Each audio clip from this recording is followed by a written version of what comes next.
The moment his fingers closed around mine, my whole body went rigid with fear, because in the 3 seconds before he spoke, I genuinely believed I was about to be dragged into a nightmare in broad daylight, in the middle of a crowded farmer's market, with my daughter's small hand still gripping the hem of my jacket. Then he leaned in, close enough that I could smell coffee and rain on his coat, and whispered 4 words that would quietly rearrange the rest of my life: just play along. He's watching. Before I tell you what happened next, I want to pause for just a moment, because stories like this one only mean something when they're shared. If you believe in kindness, in forgiveness, in second chances, in the idea that a total stranger can show up at exactly the right moment and change everything, then please take a second right now to like this video, drop a comment below, share it with someone who might need a little hope today, and subscribe to our channel so you never miss the next story. Our community has grown because people like you keep showing up for each other, and that matters more than you know. Now, let me take you back to that Saturday morning, because you need to understand everything that came before that stranger ever touched my hand. My name is Vivian Hargrove, and 8 months before that morning at the farmer's market, my life looked nothing like the one I was living. I had been married for 6 years to a man named Roland Pierce, a man who could charm an entire room in under a minute and who, behind closed doors, had slowly taught me to shrink myself smaller and smaller until I barely recognized the woman staring back at me in the mirror. It didn't happen all at once. Nothing like that ever does. It started with small comments about my cooking, my clothes, the way I laughed too loudly at dinner parties, and it grew, quietly, into something that controlled where I went, who I spoke to, and eventually, how I felt about my own worth. By the time I found the courage to leave, I had a 4-year-old daughter named Poppy, $73 in a hidden savings account, and a fear so deep in my bones that I checked the locks on our apartment door 3 times every night before I could fall asleep. The divorce had been finalized only 2 months earlier, but the custody arrangement was still being fought over in family court, and Roland had made it his personal mission to make my life as difficult as possible in the meantime. He would show up unannounced outside Poppy's preschool. He would park across the street from my apartment building for hours, doing nothing but sitting there, letting me see him, letting me know he was watching. His lawyer called it concerned parental presence. I called it something else entirely, though I never said the word out loud to anyone but my closest friend, because saying it made it real, and making it real meant admitting how frightened I actually was. That Saturday morning, I had taken Poppy to the farmer's market because it was one of the only places in town that still felt untouched by all of it, a place where we could walk between stalls of ripe peaches and fresh bread and pretend, just for an hour, that we were an ordinary mother and daughter enjoying an ordinary weekend. Poppy was wearing her favorite yellow raincoat even though the sky was clear, because she loved how it made her feel like a character from her favorite book, and she was chattering about a vendor who sold honey shaped like little bears when I felt it. That prickling sensation on the back of my neck that I had learned, over years of marriage, to trust without question. I turned my head slightly and saw him. Roland, standing near the flower stall at the edge of the market, not buying anything, not talking to anyone, just watching me with an expression I had come to recognize as the calm before a storm. My hands went cold. My mind raced through every possible outcome, most of them bad. Would he approach me in front of Poppy? Would he cause a scene? Would he simply follow us home again, the way he had done twice before, staying 2 car lengths back the entire time, close enough that I could see his silhouette in my rearview mirror?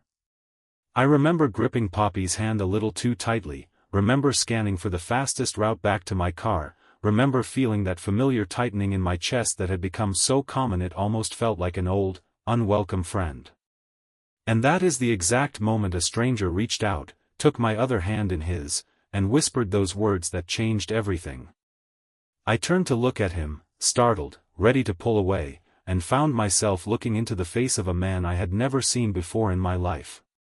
He was tall, with dark blonde hair that curled slightly at the edges from the morning humidity, and kind eyes that held none of the danger my instincts had first flagged. There was something steady in the way he held himself, something that made the panic in my chest ease just slightly, even before I understood what was happening.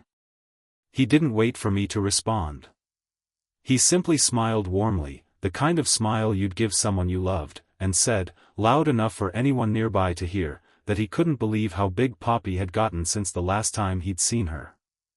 My daughter, bless her innocent heart, looked utterly confused for half a second before deciding, in the way that young children often do, that adults were strange and this was simply another strange adult thing happening.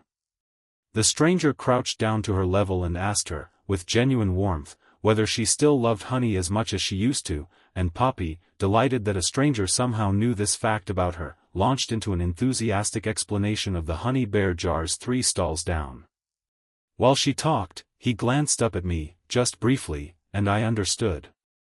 He tilted his head almost imperceptibly toward the flower stall, toward Roland, and I realized with a jolt that this stranger had seen what I had seen. He had watched my face change in an instant, had followed my gaze to the man standing too still, watching too intently, and had made a split-second decision to insert himself into a stranger's crisis because something about it had told him I needed help. I don't know how long we stood there, this odd little tableau of a pretend family reunion, but I know that within a few minutes, when I dared to glance toward the flower stall again, Roland was gone. The relief that washed over me was so overwhelming that my knees actually went weak, and the stranger, sensing it, gently guided me to a bench near the edge of the market, keeping up a light, easy conversation with Poppy the entire time so she wouldn't notice her mother's trembling hands. Once we were seated and Poppy had wandered a few feet away to watch a street musician playing violin, the stranger turned to me, his expression shifting from playful to serious, and introduced himself properly. His name was Julian Ashby, and he told me, quietly and without any trace of judgment, that he hoped he hadn't overstepped, but that he had recognized something in my face, something he said he'd seen once before in someone he loved very much, and he hadn't been able to walk past it. I asked him what he meant, and for a long moment he was quiet, watching Poppy twirl in slow circles near the violinist. Then he told me about his younger sister, Grace, who had been in a relationship years earlier with a man who controlled every part of her life the way water slowly shapes stone, so gradually that by the time anyone noticed, the damage was already done. Julian told me that he had sensed something was wrong for months but had told himself it wasn't his place to interfere, that Grace was an adult who could make her own choices, that pushing too hard might only push her further away. He said those words with a particular kind of pain in his voice, the pain of someone who had rehearsed an old regret so many times it had become smooth from handling. He didn't tell me everything that day, not the full weight of what happened to Grace, but he told me enough for me to understand that whatever had happened, it had changed him permanently, had turned him into someone who paid closer attention, who trusted his instincts even when it meant approaching a stranger and risking looking foolish, because the alternative, staying silent and walking away, was a mistake he had already made once and refused to make again. I don't know what it was about that conversation, sitting on a sun-warmed bench with honey-scented air drifting past us and my daughter twirling in her yellow raincoat nearby, but something in me cracked open just slightly, and I found myself telling this stranger things I hadn't told anyone outside my lawyer's office.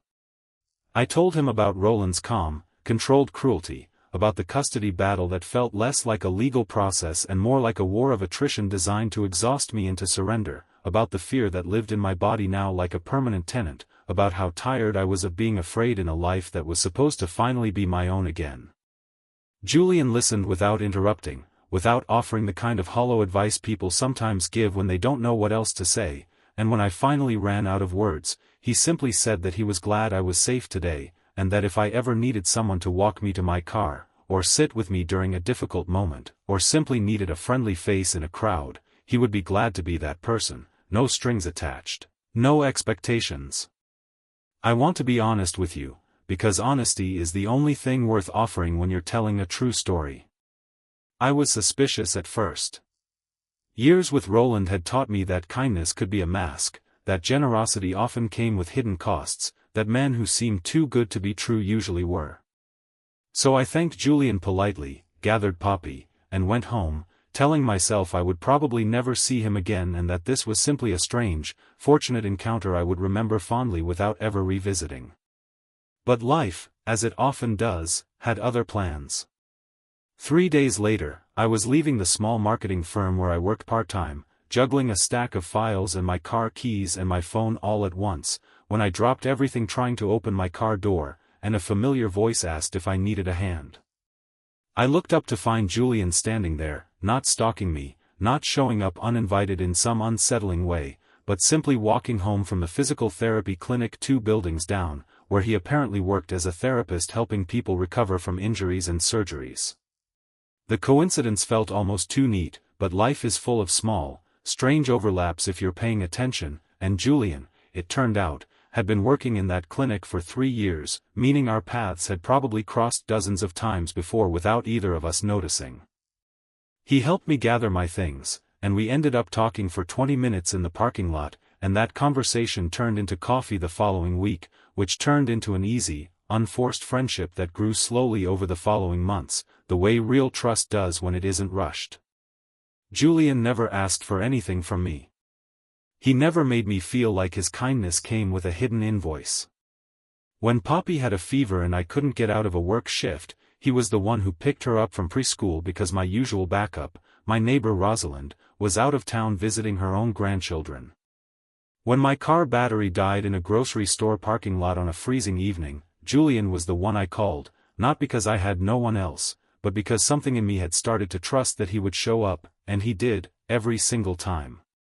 But I need to tell you that this story is not simply about a kind man appearing to rescue a struggling woman, because that would be too easy, and life is rarely that simple. The custody battle with Roland grew uglier as the months went on. His lawyer filed motion after motion, painting me as an unstable, overly emotional mother who was alienating Poppy from her father. Roland began showing up more frequently, always careful to stay within the letter of the law, always calm and reasonable in front of witnesses, always somehow managing to make me look like the unreasonable one whenever anyone else was watching. There was a particular Tuesday afternoon, sunlit and ordinary in every other way, when Roland cornered me in the parking lot of Poppy's preschool, blocking my car with his own, and spoke to me in a low, controlled voice that no passerby would have recognized as threatening, but that I felt in every cell of my body as exactly that. He told me that I would regret fighting him in court, that he had resources and patience I couldn't match, that eventually I would break, because I always broke, that was simply who I was. I remember standing there, keys digging into my palm, feeling that old, familiar shrinking sensation return, the one that had taken me years of therapy and self-work to unlearn, and for a moment I genuinely believed him. I believed I would break. But then I thought of Julian's steady presence over the past months, of the way he had shown me, simply by example, what safety could feel like, what it meant to be treated with consistent, unconditional respect, and something in me refused to fold. I told Roland, my voice shaking but audible, that I would see him in court, and I got into my car and drove away before he could see my hands trembling on the steering wheel. That evening, I called Julian, not because I expected him to fix anything, but because I needed to hear a voice that didn't make me feel small. He listened to the entire encounter, and when I finished, there was a long silence on the line before he told me something that surprised me. He said that he had actually witnessed a similar encounter between Roland and me 2 weeks earlier, from across the street, while walking to his car after a late shift, and that he had been debating whether to say something ever since, unsure if it was his place. He told me that what he had seen, Roland's posture, the way he had positioned his body to block my exit, the controlled aggression in his stance even from a distance, had disturbed him enough that he had actually written down the date and time in his phone, just in case it ever became relevant. It was such a small, quiet act of care, the kind of thing you'd never think to do unless you had already learned, through painful experience, how much small details can matter later. That detail became important sooner than either of us expected. My lawyer, a sharp, no-nonsense woman named Priscilla Whitcomb, had been building a case around a pattern of intimidation, but patterns are difficult to prove in court when the person perpetrating them is careful enough to avoid witnesses. Julian's account, along with a few other small pieces of evidence I had been quietly gathering, security camera footage from Poppy's preschool, a message Roland had sent that walked right up to the line of threat without quite crossing it, began to form a fuller picture, one that made it harder for Roland's lawyer to paint me as simply an overprotective, emotionally unstable mother exaggerating harmless behavior. I won't pretend the months leading up to the final custody hearing were easy. There were nights I sat on my bathroom floor after Poppy had fallen asleep, crying quietly so she wouldn't hear, wondering if I had the strength to keep fighting, wondering if it would simply be easier to give Roland what he wanted so the exhausting battle would end. It was during one of those low, difficult stretches that Julian told me something about his sister Grace that he hadn't shared before, something he said he needed to tell me not out of pity, but because he thought I deserved the full truth of why he had reached out to me that day at the farmer's market. Grace had stayed in her relationship for 3 more years after the point Julian first noticed something was wrong. She had eventually left, the way I had, and had spent 2 years slowly rebuilding herself, finding her footing again, finding joy again in small, ordinary things. And then, in a cruel twist that Julian still struggled to speak about without his voice catching, a drunk driver had taken her life on an entirely unrelated afternoon, on an entirely unrelated road, in an accident that had nothing to do with her past relationship at all, and everything to do with the simple, devastating randomness of the world. Julian told me that for a long time after Grace's death, he had been consumed by a strange, misplaced guilt, as though he should have somehow protected her from everything, not just her relationship but life itself, an impossible standard no person could ever meet. He said it had taken him years of grief and therapy to understand that his guilt over not speaking up sooner about her relationship, and his grief over her death, were 2 separate things that his mind had fused together into one unbearable weight. And he told me that reaching out to me that day at the farmer's market hadn't been about saving me, not really, but about finally allowing himself to act on an instinct he had once silenced, to prove to some quiet, wounded part of himself that he was capable of showing up when it counted, even if it couldn't undo what had already happened to Grace. I share this part of the story because I think it's important for you to understand that Julian wasn't some flawless rescuer sent to fix my broken life. He was a man carrying his own grief, his own regrets, his own quiet wounds, and somehow, in showing up for me, he had also been slowly finding his own way back to himself. That's the thing about real kindness, the kind that isn't performative or self-serving. It often flows both ways, healing the giver just as much as the receiver, even when neither person realizes it's happening until much later. As the court date approached, Roland's behavior escalated in ways that frightened me more than anything before. He began sending long, rambling messages late at night, alternating between apologies and veiled threats, telling me he still loved me one moment and telling me I would regret humiliating him in court the next. My lawyer advised me to save everything, to document every interaction, and Julian, without me even asking, began quietly showing up at moments when he sensed I might need a witness nearby, never intrusive, never overbearing, simply present in the way a good friend learns to be present, reading the unspoken need behind a shaky voice on the phone. The week before the hearing, something happened that I still think about often.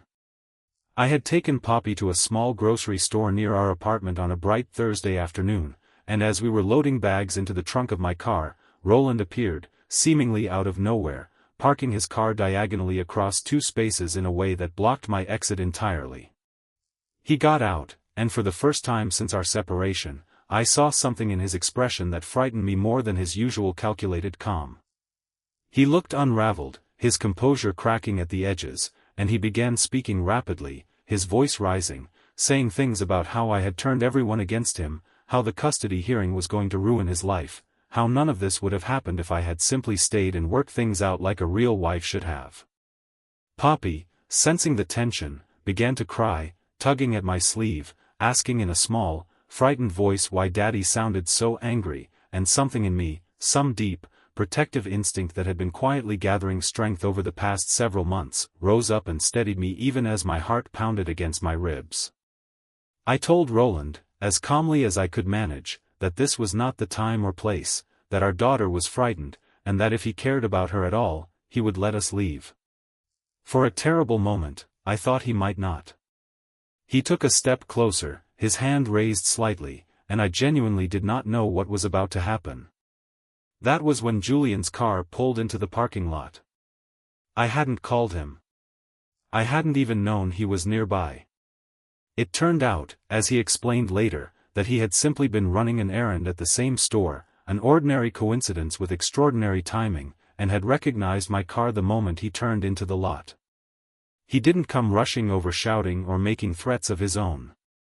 He simply parked, got out, and walked toward us with the unhurried, grounded energy of someone who had learned, through hard experience, that calm presence often diffuses situations that aggression only inflames. He greeted Roland politely, almost disarmingly so, introduced himself as a friend of mine, and asked, in an easy, conversational tone, whether everything was all right, whether he could help carry anything to the car. The shift in Roland was immediate and telling. In the presence of a witness, someone calm and unthreatening but unmistakably present, his entire posture changed. The anger drained from his face, replaced by the same controlled, reasonable mask he wore in front of lawyers and judges. He muttered something about needing to leave, got back in his car, and drove away, and it wasn't until he was gone that I realized I had been holding my breath the entire time. I sat down right there on the parking lot curb, pulling Poppy into my lap, and Julian sat beside us in silence, not saying anything profound, not offering platitudes, simply staying, letting his presence be the reassurance that words couldn't provide in that moment. That incident, as frightening as it was, became a turning point in the custody case, because for the first time, there was an independent witness, someone with no personal stake in the outcome beyond genuine concern, who could speak to a pattern of intimidating behavior that Roland's lawyer could not easily dismiss or reframe. When the hearing finally arrived, I walked into that courtroom with a kind of steadiness I hadn't felt in years, not because I was no longer afraid, but because I had finally surrounded myself with people who reminded me, through consistent action rather than empty words, that I deserved to be believed. The hearing itself lasted the better part of 2 days, and I won't recount every painful detail, because some of it still sits heavy in my chest even now. Roland's lawyer tried every tactic imaginable, questioning my mental stability, my parenting choices, even my friendship with Julian, suggesting it proved I had been unfaithful during the marriage, a claim that was entirely untrue and easily disproven by timeline alone. Julian testified calmly and honestly about what he had witnessed, never exaggerating, never editorializing, simply describing what he had seen with the steady clarity of someone who had learned the importance of precise, honest testimony the hard way. Priscilla presented the pattern we had documented over months, the messages, the parking lot confrontations, the preschool incidents, weaving them together into a picture that was impossible to dismiss as coincidence or exaggeration. When the judge finally delivered her ruling, granting me primary custody with strictly supervised, limited visitation for Roland pending his completion of a court-mandated behavioral program, I felt something inside me that I can only describe as a held breath finally released after years of holding it. It wasn't a fairy tale ending. Roland did not suddenly transform into a changed man overnight. There would be more difficult conversations ahead, more careful navigation of custody logistics, more moments of vigilance I would need to maintain for years to come. But for the first time since I had left him, I felt something that resembled real, tangible safety, not just the absence of danger in a given moment, but a legal and practical structure that protected my daughter and me going forward. I want to pause here, because I think this is the part of the story where the lesson lives most clearly, and I'd genuinely love to hear your thoughts on it. If you've ever experienced a moment where a stranger's small act of kindness changed the entire trajectory of a difficult chapter in your life, or if you've ever been the person who chose to step in rather than look away, I would be so grateful if you shared that in the comments below. These stories matter more when we tell them to each other, when we remind each other that courage often looks like a small, quiet decision made by an ordinary person on an ordinary day. In the months that followed the hearing, life slowly began to rebuild itself into something calmer, something that finally felt like mine. Poppy started at a new preschool closer to our apartment, one with a sunny courtyard full of chalk drawings and a teacher who called her Little Sunshine within the first week. I picked up more hours at the marketing firm, eventually earning a small promotion that came with a modest raise, enough to finally breathe a little easier at the end of each month. Rosalind, my neighbor, became something closer to family, the kind of person who kept a spare key to my apartment and showed up with soup whenever either Poppy or I caught a cold. And Julian remained a constant, steady presence, though our relationship had shifted slowly over those months into something neither of us rushed to name, something that felt less like the dramatic sweep of a fairy tale romance and more like the quiet, patient warmth of two people who had found in each other a kind of safety they hadn't known they were looking for. I remember the first time Poppy asked, with the blunt honesty only a 5-year-old can manage, whether Julian was going to be her new daddy. I felt a flash of panic, unsure how to answer a question that even I didn't have a clear answer to, but Julian, sitting beside us at the small kitchen table over pancakes one lazy Sunday morning, simply smiled and told her that he was proud to be her friend, and that whatever happened in the future, he would always want to be someone she could count on. It wasn't a grand declaration, but it was honest, and it was enough, and I found myself grateful, not for the first time, that this particular stranger had chosen honesty and patience over grand gestures. There is a particular afternoon I think about often when I reflect on how far we'd come, nearly a year after that day at the farmer's market. It was another sunny Saturday, and Julian had suggested we go back to the same market, partly out of a kind of quiet sentimentality neither of us spoke aloud, and partly because Poppy had been begging for those honey bear jars again. We walked through the familiar stalls, past the flower vendor where Roland had once stood watching me with such unsettling stillness, and this time, there was no prickling on the back of my neck, no cold rush of fear, only the ordinary, pleasant business of choosing ripe peaches and admiring handmade jewelry and listening to the same street violinist play a cheerful tune that made Poppy twirl in delighted circles, older now, taller, her yellow raincoat replaced by a sundress covered in tiny painted sunflowers. We ran into Rosalind there, by pure coincidence, along with 2 other women I had met through a support group I had started attending, a small circle of people who had each walked through their own versions of what I had survived, and who had slowly become something I can only describe as a chosen family, a community built not out of obligation but out of shared understanding and mutual care. We ended up spreading a blanket on the grass near the market, sharing the peaches and bread we'd bought, and I remember sitting there in the warm afternoon light, watching Poppy chase a butterfly with 2 other children from the group, listening to easy laughter drift across the blanket, and feeling something settle in my chest that I hadn't felt in longer than I could remember. Not just safety, though that was part of it, but belonging, the sense of being surrounded by people who had chosen, again and again, in small ordinary ways, to show up for one another. I think often about what would have happened if Julian had talked himself out of reaching for my hand that day, the way he had once talked himself out of speaking up for Grace. It would have been so easy for him to look away, to tell himself it wasn't his business, to let the discomfort of a stranger's crisis pass by unaddressed the way most of us do, most days, without ever knowing what we might have prevented or changed. I think about how close I came, in that single moment of fear at the farmer's market, to simply being another statistic, another sad story that never found its turning point, and I think about how a single act of courage from a man who had learned the cost of silence the hardest way possible altered the entire shape of my life and my daughter's life. I also think, with a kind of tender gratitude I can't fully put into words, about Grace, a woman I never met but whose memory shaped my rescue in ways she never could have known. There's something profoundly moving about the idea that grief, when it isn't allowed to calcify into permanent numbness, can transform into a kind of active love that reaches forward into the lives of strangers, that Julian's pain over not protecting his sister became, eventually, the very thing that gave him the courage to protect someone else's daughter, someone else's chance at safety.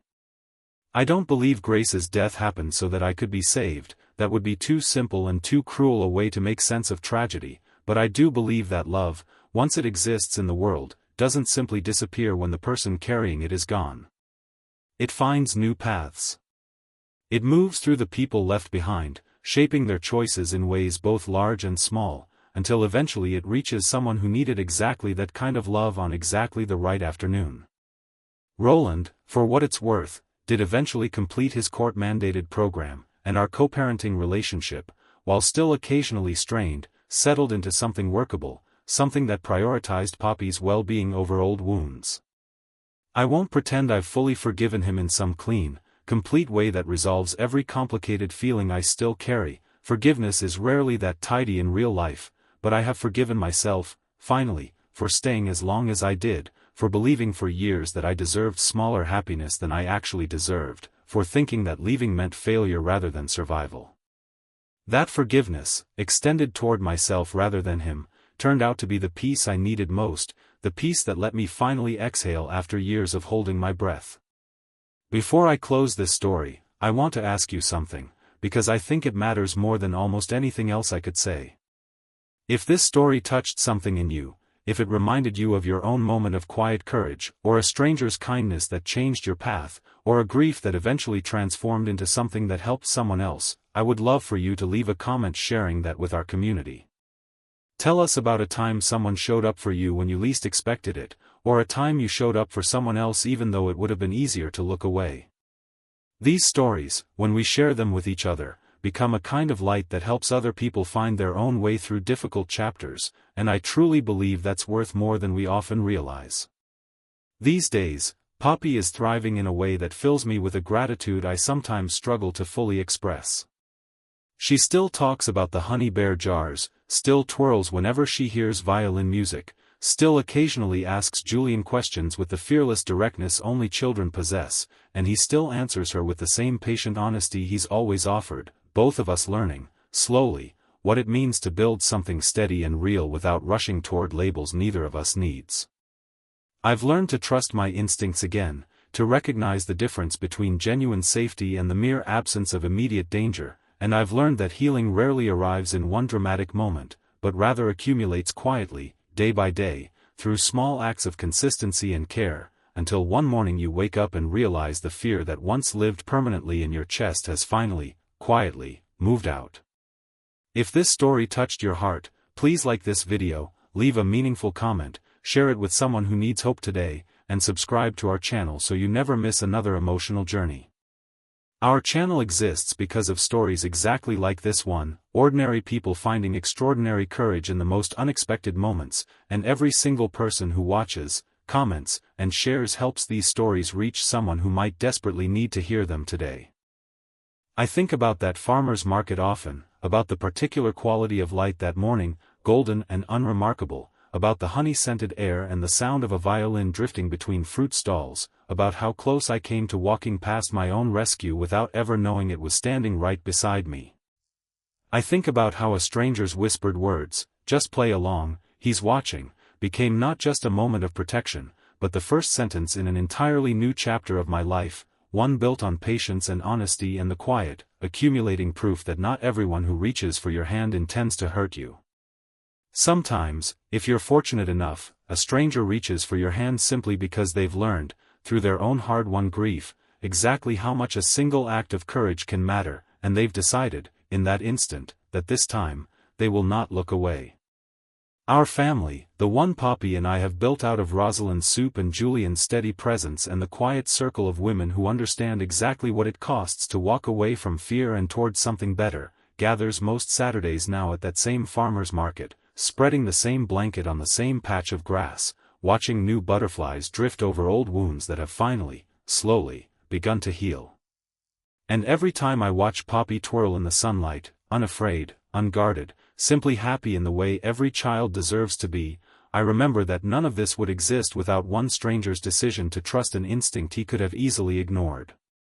That is the kind of second chance I believe in, the kind this whole story has been about all along, and I hope, more than anything, that if you ever find yourself standing at the edge of someone else's quiet crisis, you'll remember this story, and you'll choose, the way Julian chose, to reach out anyway.